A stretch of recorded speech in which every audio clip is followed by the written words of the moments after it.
యోహాను రాసిన మొదటి పత్రిక 2వ అధ్యాయము మొదటి నుండి కొన్ని వచనాలు.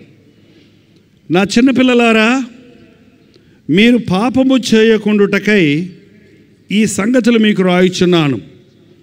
ఎవడైనను పాపము చేసిన ఎడల నీతిమంతుడైన యేసుక్రీస్తు అను ఉత్తరవాది తండ్రి యొద్ద మనకున్నాడు. ఆయనే మన పాపములకు శాంతికరమై ఉన్నాడు. మన పాపములకు మాత్రమే కాదు, సర్వలోకమునకును శాంతికరమై ఉన్నాడు. ఈ యోహాను యేసుక్రీస్తు శిష్యుల్లో ఒకడైన యోహాను యేసు ప్రభువుని యవ్వన కాలంలోనే వెంబడించిన శిష్యుడు. శిష్యులందరిలో ఆనాడు చిన్నవాడిగా ఉన్నవాడు. కానీ ఇప్పుడు ఈ ఉత్తరం రాస్తున్నప్పుడు ఆయన పండు వృద్ధుడు, నిండు వృద్ధుడు. తన యవ్వన కాలంలో యేసును వెంబడించడం ప్రారంభించిన ఈ శిష్యుడు తన ముదిమి వయసులో, నిండు వృద్ధాప్యంలో, 100 ఏళ్ల వయసులో కూడా వాక్యాన్ని ప్రకటించటం మానలేదు. తాను కన్నవాటిని గురించి, విన్నవాటిని గురించి, తాను అనుభవించినటువంటి యేసుక్రీస్తు ప్రేమను గురించి, ఆయనలో ఉన్నటువంటి క్షమాపణను గురించి, విడుదలను గురించి చెప్పకుండా మానలేదు. మరి చాలా పెద్ద వృద్ధుడు కనుక అలాంటి వారికి అందరూ పిల్లల్లాగానే కనపడతారు. నా చిన్న పిల్లలారా, మీరు పాపము చేయకుండాటకు ఈ సంగతులు మీకు రాస్తున్నాను.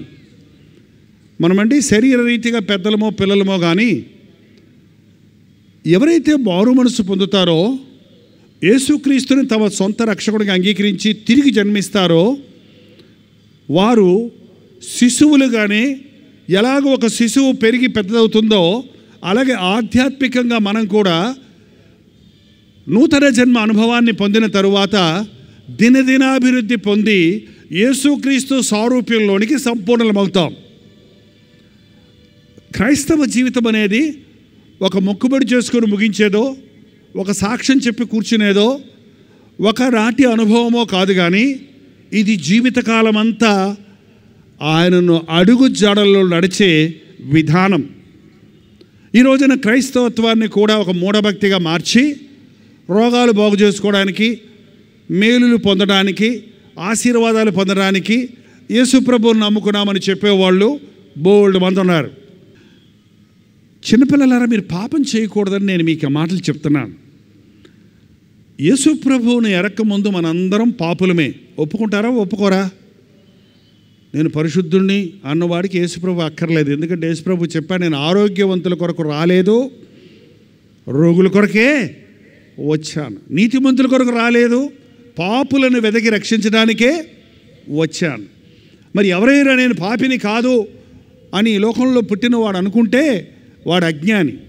ఎందుకంటే మనం పాప స్వభావంతోనే ఈ లోకంలో పుడుతున్నాం. దావీదు అన్నాడు, నా తల్లి గర్భములోనే నేను పాపములో నా తల్లి గర్భము ధరించింది అని. అంటే ఆ పాతాదాము యొక్క బీజము మానవునిలోనికి సహజంగా వస్తుంది. కాబట్టి పడిపోయిన మానవ స్వభావము పాపాన్ని చేయడానికి మనల్ని పురిగొల్పుతుంది.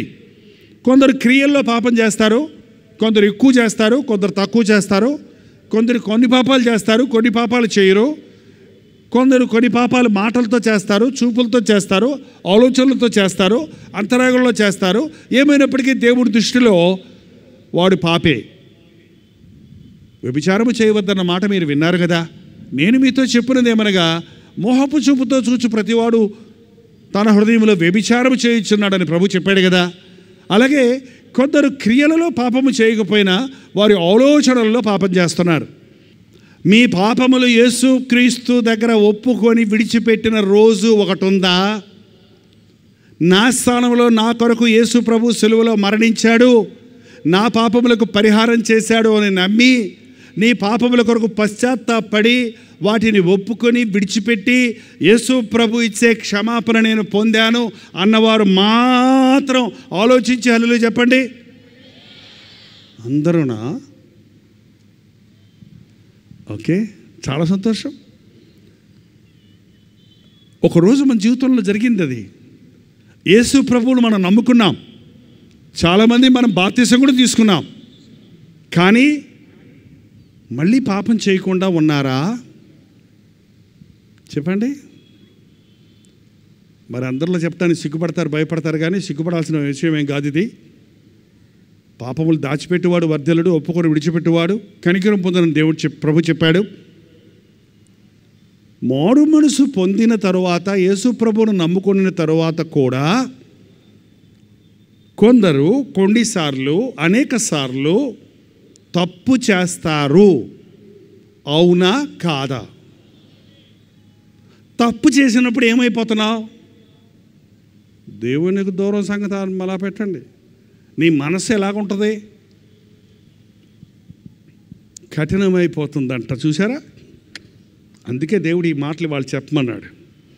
చాలామంది విశ్వాసులు పాపం చేసినప్పుడు, పొరపాటున పాపంలో పడ్డప్పుడు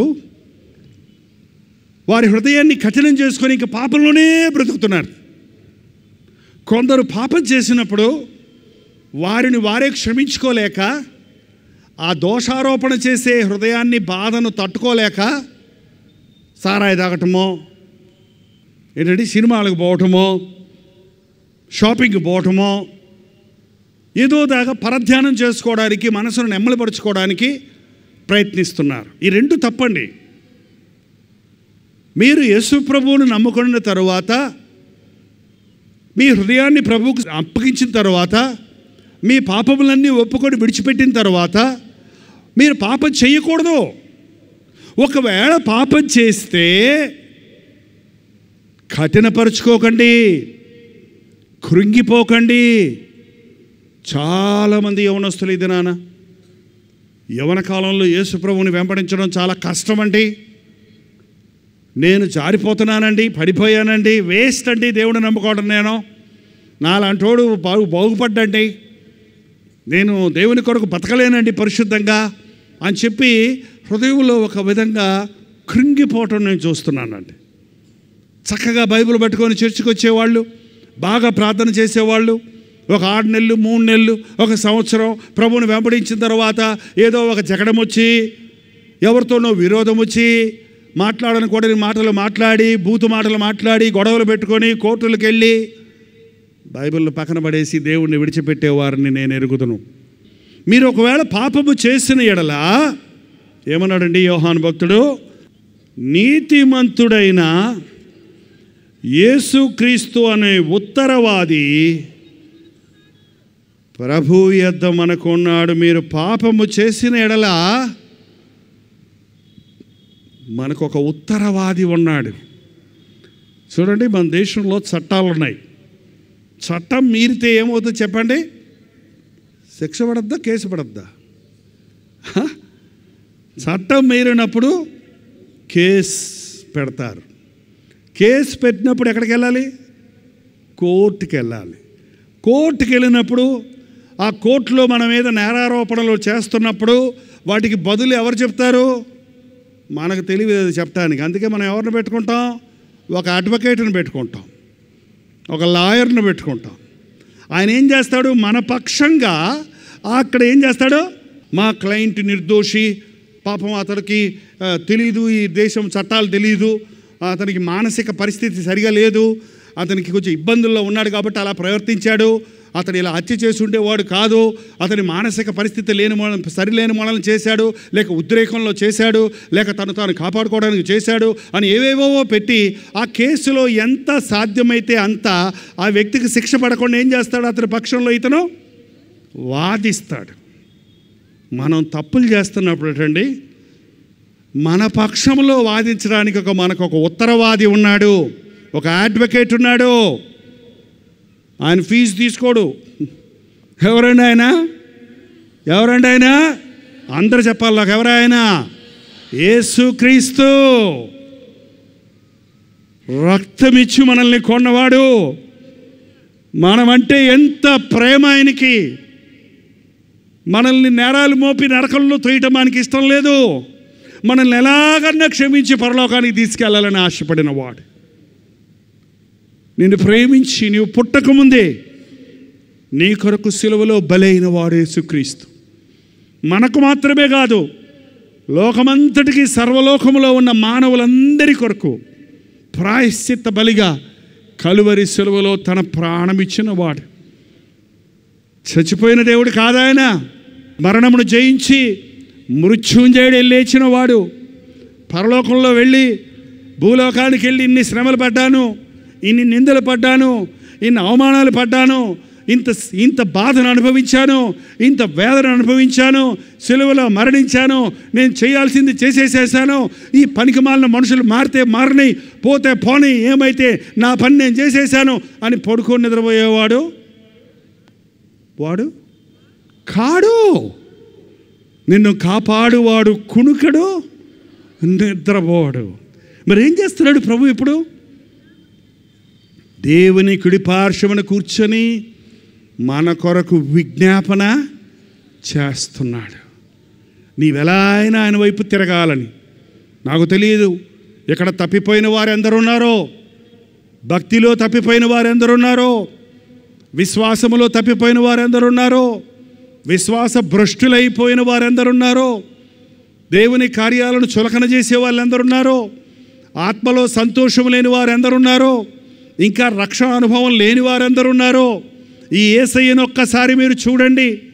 నిన్ను ప్రేమించిన ప్రభు ఈ రాత్రి నిన్ను కౌగిలించుకోవాలని, నిన్ను క్షమించాలని, నీ పాప దోష శిక్ష నుంచి నిన్ను విడిపించాలని ఈ సభకు రప్పించాడు.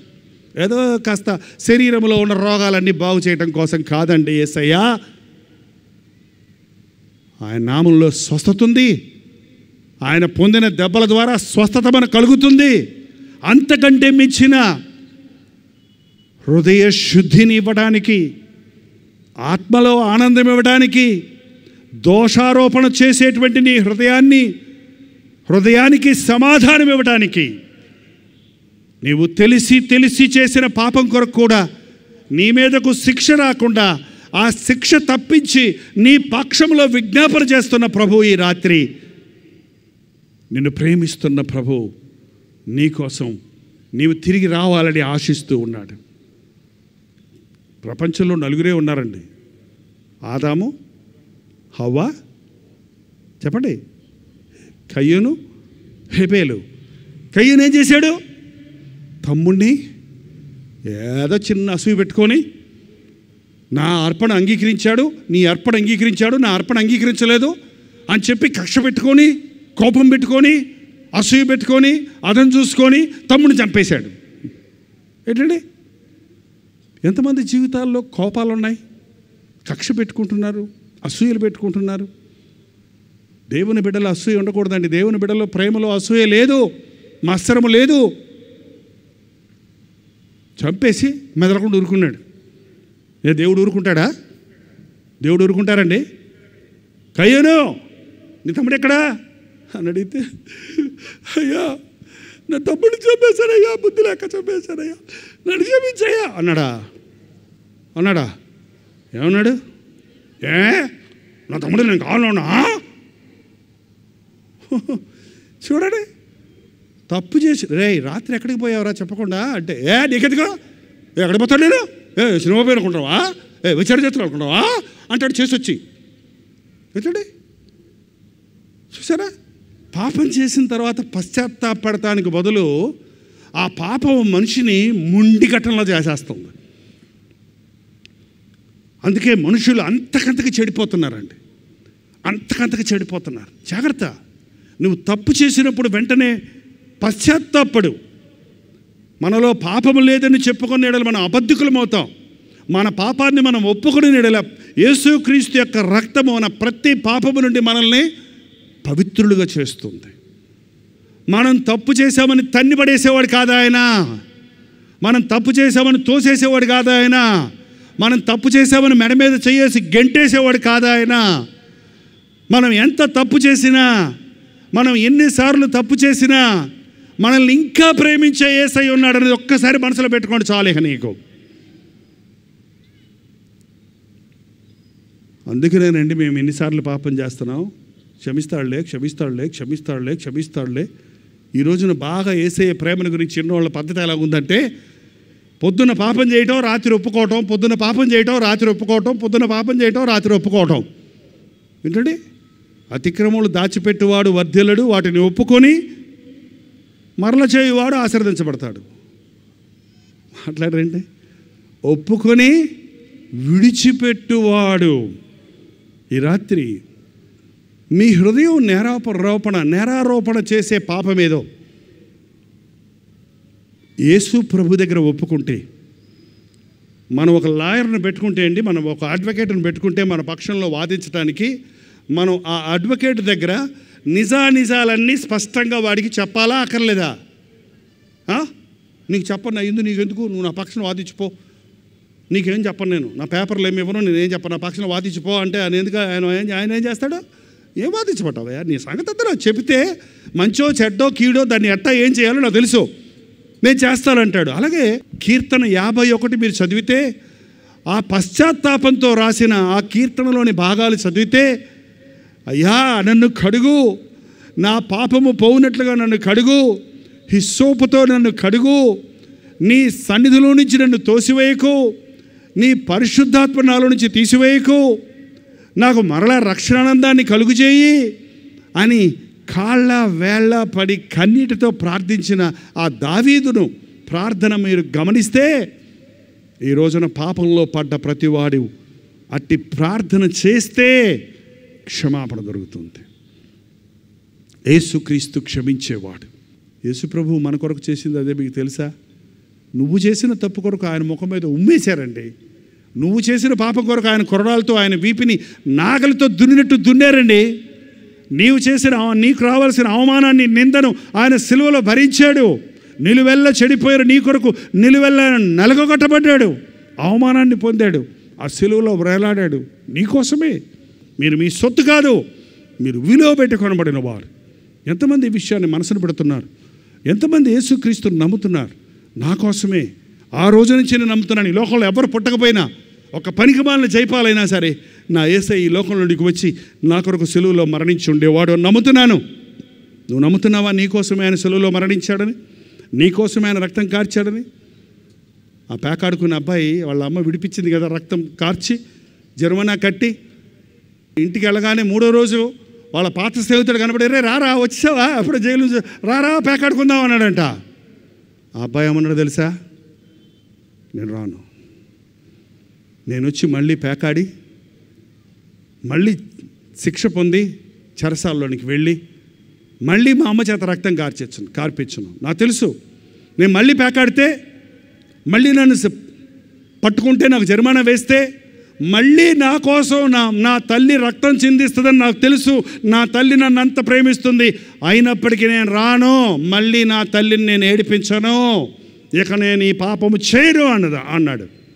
ఈ రోజున ప్రతి క్రైస్తవుడు యేసయ్య ప్రేమను ఒకసారి రుచి చూసిన వాడు, ఎన్నిసార్లైనా ప్రభు క్షమిస్తాడని మళ్ళీ మళ్ళీ ఆయన గాయాలు రేపుతారండి? మళ్ళీ మళ్ళీ ఆయన బహిరంగంగా సిలువేస్తారా? మళ్ళీ మళ్ళీ ఆయన రక్తాన్ని తొక్కి నిన్ను క్షమించే ప్రభువును కాదని పాపంకు పరిగెడతావా? ఎంతకాలం ఇలాంటి జీవితం జీవిస్తావు యేసయ్య నామాన్ని ధరించి? ఈ భారతదేశం అంతా యేసు ప్రభువుని ఇంకా నమ్ముకోకపోవడానికి, ఆయనలో ఉన్న ప్రత్యేకతను గుర్తించకపోవడానికి కారణం యేసు నామాన్ని ధరించిన నీ బ్రతుకులో ఆయన ప్రేమ కనబడకపోవటం వల్లే కదా, ఆయన పరిశుద్ధత లేకపోవటం వల్లే కదా నీవు వారిలాగానే కృంగిపోతున్నావు, నువ్వు వారిలాగానే భ్రష్టత్వానికి చోటిస్తున్నావు, పాపానికి చోటిస్తున్నావు, నీచ స్థితికి దిగజారిపోతున్నావు. ఈ రాత్రి యేసయ్య ప్రేమ నిన్ను బ్రతిమలాడుతుంది. ఈరోజు యేసయ్య నిన్ను బ్రతిమలాడుతున్నాడు. నువ్వు కృంగిన సమయాలలో, నువ్వు విసిగిపోయిన సమయాలలో, నీ దోషారోపణ చేసే హృదయమును, బాధను నీవు తట్టుకోలేని పరిస్థితుల్లో మరింత పాపం చేయకు. సులభమైన పాపాన్ని తప్పించుకునే మార్గం కొరకు కకృతిపరకో. సాతానిచ్చే బోళి అయిన ఆదరణ కొరకు ఎదురు చూడకో. సాతాను తత్సమయానికి నిన్ను మభ్యపెట్టి నీ బాధ తీసేసినట్టు కనపడించేటువంటి పాపాలకు గురైపోవద్దండి. యేసయ్య ఇచ్చే పాపక్షమాపణ ఈ రాత్రి సంపాదించుకొని వెళ్దాం. నేనే నా చిత్తానుసారముగా నీ పాపమును తుడిచివేయుచున్నాను, మరి ఎన్నడూ నేను దానిని జ్ఞాపకము చేసుకున్నాను. ఈ రాత్రి ప్రభు చెప్తున్నాడు, వెనుకున్న వాటిని మరచి ముందున్న వాటి కొరకు వేగిరపడు. వెనకాల చేసిన తప్పులన్నీ, యేసుక్రీస్తు రక్తంలో కడిగి వేసిన తప్పులన్నీ మళ్ళీ జ్ఞాపకం చేసుకోవాల్సిన అవసరమే లేదు. నీ పాపపు మూటను నా వీపు వెనక పడేశాను అన్నాడు దేవుడు. ఎక్కడ పడేశాడంట? నా ముందు పెట్టుకొని లెక్కేస్తున్నాను అనలేదు. ఎక్కడ పడేశాడంట ఆయన? నా వీపు వెనకాల విసిరేశాను. నేను నిన్ను చూసినప్పుడు కొత్త వ్యక్తిగా చూస్తున్నాను అంటున్నాడు యేసయ్య. యేసయ్య ఒకసారి క్షమించాడంటే మళ్ళీ పాత వ్యక్తిగా మనల్ని చూడడు, గతంలో చేసిన పాపాలు చూడడు. మనందరికీ తెలిసిన కథ.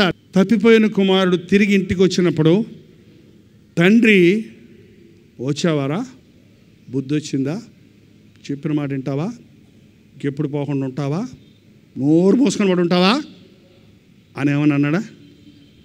ఇంకోసారి పోతానన్నామంటే కాళ్ళ కొడతానరా అని అన్నాడా? పానికి మాలనోడా, మళ్ళీ వచ్చావా సిగ్గు లేకుండా అన్నాడా? ఏమన్నాడండి? వాడు ఇంకా దూరంగా ఉండగానే పొరిగేచుకుంటూ వెళ్ళి వాడి మెడ మీద పడి ముద్దు పెట్టుకొని, అయ్యా అయ్యా అయ్యా, నేను తగినోడిని కాదు, నీ కుమారుని అనిపించుకోవడానికి నేను తగినోడిని కాదు, నీకు వ్యతిరేకంగా, పరలోకానికి వ్యతిరేకంగా నేను పాపం చేశాను, నీ కూలోళ్ళలో ఒకళ్ళగా పెట్టుకో అంటే అసలు ఆ మాట వింటమే లేదా తండ్రి?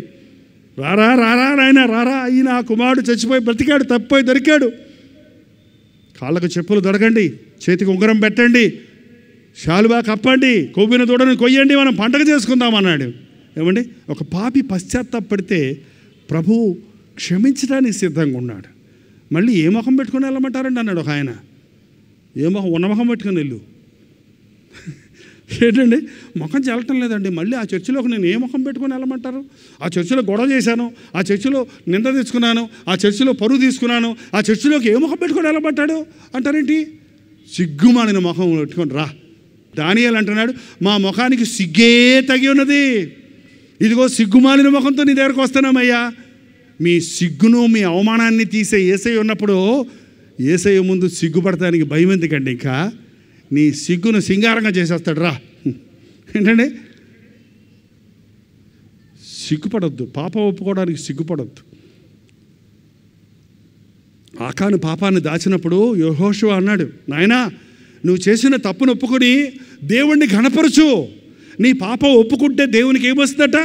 ఘనత వస్తుంది, దేవుని నామానికి ఘనత వస్తుంది. ఈ రోజున ఎంతమంది అండి తమ తప్పును కప్పిపెట్టుకోవడానికి మరింత తప్పులు చేస్తూ మరింత హీనదశకు వెళ్ళిపోతున్నారు. వారి మనస్సాక్షిని పాడు చేసుకుంటున్నారు. ఏదైనా దోషారోపణ నిన్ను వెంటాడుతుందేమో, ఏదైనా పాపం నిన్ను వెంటాడుతూ ఉందేమో, పశ్చాత్తాపడు, ప్రభువు క్షమిస్తాడు అని నమ్ము, ఆయన తుడిచివేస్తాడన్నాడు. బ్లాక్ బోర్డు మీద టీచర్స్ పాఠం చెప్పేవాళ్ళండి చాక్ పీస్ తోటి, తెలుసు కదండి. చాక్ పీస్తో రాసిన తర్వాత వాళ్ళు ఏం చేస్తారు? డస్టర్తో తుడిచేస్తారు. తుడిచేసిన తర్వాత మళ్ళీ ఆ పాఠం ఏది అని అడిగితే ఎక్కడుంది? ఉందా? దేవుడు ఏమంటున్నాడు? నీ పాపాల లిస్టు ఏం చేస్తాడు? తుడిచేస్తాడు. అయ్యో నాకు కనబడవు, మళ్ళీ నాకు కనబడవు, నేను నా చిత్తానుసారంగా నీ పాపమును తుడిచివే, మరి ఎన్నడూ నేను వాటిని జ్ఞాపకం ఇంత ప్రేమ కలిగిన ప్రభువు మనకుండగా ఆనాడు కలువరి సెలవులోనే ఆయన చేసిన ప్రార్థన, ఆయన మాట్లాడిన మొదటి మాట ఏంటి? తండ్రి వీరేమి చేయుచున్నారో వీరెరుగరు గనుక వీరిని క్షమించు. ఈరోజు యేసు ప్రభు సెలవులో ఉంటే ఏం ప్రార్థన చేస్తాడో తెలుసండి? తండ్రి వీరేమి చేస్తున్నారో వీరికి తెలుసు, అయినా కూడా క్షమించు. ఏంటంటే తెలియక చేసేవాళ్ళు వేరే వాళ్ళు. యేసయ్యను ఎరిగిన తర్వాత కూడా, ఆయన ప్రేమను ఎరిగిన తర్వాత కూడా చేస్తున్న నిన్ను కూడా ఆయన క్షమిస్తున్నాడు, నిన్ను కూడా ఆయన క్షమిస్తున్నాడు. ఈ రాత్రి ఆయన ఇచ్చే క్షమాపణ పొందుతామండి. నీ ఎముకల్లో సత్తు కావాలంటే, నీ హృదయంలో నెమ్మది కావాలంటే, నీ దేహంలో ఆరోగ్యం కావాలంటే, నీవు చేయనిదంతా సఫలం అవ్వాలంటే ప్రేయర్ ఆయిల్ ఇస్తున్నారు చూడండి పాస్టర్ గారులు. అది తీసుకొని పోసుకుంటే, తాగితే, రాసుకుంటే, పూసుకుంటే వస్తుందని మోసపోకండి. యేసుక్రీస్తు మిమ్మల్ని విడిపించేవాడుగా ఉన్నాడు. ఏ బోధకుడు మీ మనస్సును సరిచేయగలిగిన శక్తి ఏ బోధకుడికి లేదు. మిమ్మల్ని యేసు వైపు తిప్పగలిగిన శక్తినే మాకు ఇచ్చాడు, కానీ మా వైపు తిప్పుకోవడానికి కాదు యేసు ప్రభు ఈ సేవ ఇచ్చింది. మోసపోకండి. అంచె దినాల్లో అబద్ధ ప్రవక్తలు అనేకులు బయలుదేరున్నారు. తాత్కాలికమైన ఉపశమనం కోసం అనేకులు తాపత్రపడుతున్నారు. జడులు మట్టి గోడ కట్టుకొనగా ప్రవక్తలు గొచ్చుపూత పోస్తారట, అబ్బా భలే కట్టావురా అని గచ్చిపోత పూస్తే లోపల మట్టి కూడా ఏమవుద్దండి, వరద వస్తే ఏమొస్తుందండి, వర్షం వస్తే. అందుకే ఆ భక్తి పై భక్తే. నా జనుల గాయాలు పైన మాన్పి వారిని స్వస్థత పడకుండా చేస్తున్నారని ఈనాటి బోధకుల గురించి దేవుడు చెప్తున్నాడు. ఏనాడో యిర్మీయా ద్వారా, హెస్కేలు ద్వారా హెచ్చరించి ఉన్నాడు. ఆ దినాలు ఇవాళ చూస్తున్నాం. నీ హృదయంలో ఉన్న దోషారోపణ పోవాలంటే నీ ఉత్తరవాది అయిన యేసు ప్రభు దగ్గరకు వెళ్ళావు. నీ సంగతి అంతా ఆయనతో చెప్పావు. ఆయన చూసుకుంటాడు నీ కేసు, ఆయన చూసుకుంటాడు నీ చిక్కు, ఆయన చూసుకుంటాడు నీ బాధ, ఆయన చూసుకుంటాడు నీ పరిస్థితి. నీ మీద శిక్ష పడకుండా ఆయన తప్పిస్తాడు. ఆయన ఊరికే రుసుముకడత కాదు, అవసరమైతే నీ స్థానాన్ని ఆయన భరించి నీ కొరకు ఆయన త్యాగం చేశాడు కనుక నీకు రావాల్సిన శిక్షను ఆయన భరించి ఉన్నాడు కనుక ఆయన నిన్ను విడిపించడానికి సిద్ధంగా ఉన్నాడు. యేసుక్రీస్తు అనే ఉత్తరవాది మనకున్నాడు. కాబట్టి ప్రభువునందు విశ్వాసం ఉంచండి, ఆ క్రీస్తుతో సహవాసం చేయండి. ఇంకొక వచనం చదివేసి ప్రార్థన చేస్తున్నాం. 12వ వచనం, 13వ వచనం, 14వ వచనం చూస్తే, చిన్నపిల్లలారా ఆయన నామను బట్టి మీ పాపములు క్షమించబడి ఉన్నావు కనుక మీకు రాయిచున్నాను. తండ్రులారా మీరు ఆది నుండి ఉన్నవాడిని ఎరిగి ఉన్నారు కనుక మీకు రాయిచున్నాను. యవనస్తులారా మీరు దుష్టుని జయించి ఉన్నారు కనుక మీకు రాయిచున్నాను. చూడండి, యోహాను అంటున్నాడు మీ పాపములు క్షమించబడి ఉన్నవి. చూడండి, చిన్నపిల్లలు అంటే కొత్త విశ్వాసులు, పాపము క్షమించబడిన అనుభవం కలిగిన వారు, మీరు ప్రభు ఇచ్చిన పాపక్షమాపణను పట్టి ఆయన్ని స్తుతిస్తే మరల పాపము చేయకుండా కాపాడుకోవాలి. తండ్రులారా అంటే చాలా సంవత్సరాల నుంచి ప్రభువుని ఎరిగిన వారు, ప్రభు వాక్యాన్ని విన్నవారు, భక్తిలో వృద్ధులైన వారు, భక్తిలో పరిపక్వతను పొందినవారు, మీరు ప్రభువుని ఎరుగుదురు, ఆయన మనస్సును ఎరుగుదురు కనుక మీరు ఆయన మనస్సు ప్రకారంగా ఆయన ఇష్టానుసారంగా జీవించండి. అలాగే యవనస్తులారా అంటే కొత్తగా రక్షించబడి ఇప్పుడే బాల్యాన్ని విడిచి యవన కాలంలోనికి వచ్చిన ఒక 6 నెలలు 1 సంవత్సరం రక్షించబడ్డ విశ్వాసులు యవనస్తులు, వాళ్ళు వైరాగ్యం కలిగి ఉంటారు దేవుని కోసం.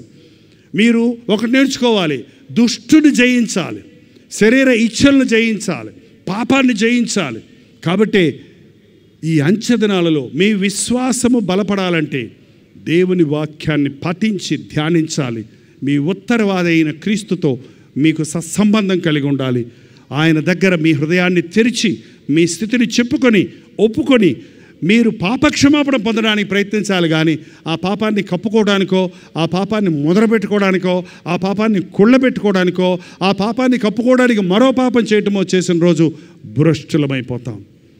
భ్రష్టులు.